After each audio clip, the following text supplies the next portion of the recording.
வெள்ளிக்கிழமன்று நாங்கள் ரோட்டில் உட்காந்துன்னு இருக்கப்போ ஜனங்க ஓடிக்கு நின்று என்னப்பான்னு கேட்குறப்போ அந்த யாரோ ஒரு பைத்தியக்காரனை லாரி அடிச்சுட்டு போயிட்டுன்னு சொல்லியிருந்தாங்க. நாங்கள் போய் கிட்ட பார்க்குறப்போ வலது கால் முறிஞ்சு போயிட்டு இருந்தது. முறிஞ்சு போயிட்டு இருக்கப்போ அவர் சிரிச்சுக்கு நின்றார். சிரிச்சுக்கு இருக்கப்போ அவர் எவ்வளோ அடிப்பட்டு சிரிச்சுன்னு இருக்காரு, இவர் வேறு மாதிரியான ஒரு மனுஷன் சொல்லிவிட்டு நாங்கள் அவரை மறுநாள்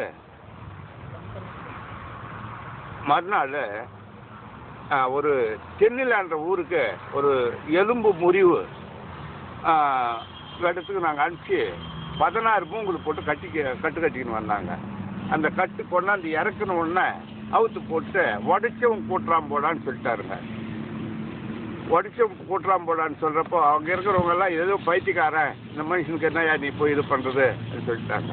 அது 16வது ஒன்றுமே செய்யாமல் தானாகவே கூடி போச்சு. கூடி போயிட்டு அப்படியே நடந்துக்குனே இவர் சரியாக போச்சுங்க. அவர் யாரையும் எதையும் எதிர்பார்க்க மாட்டார்.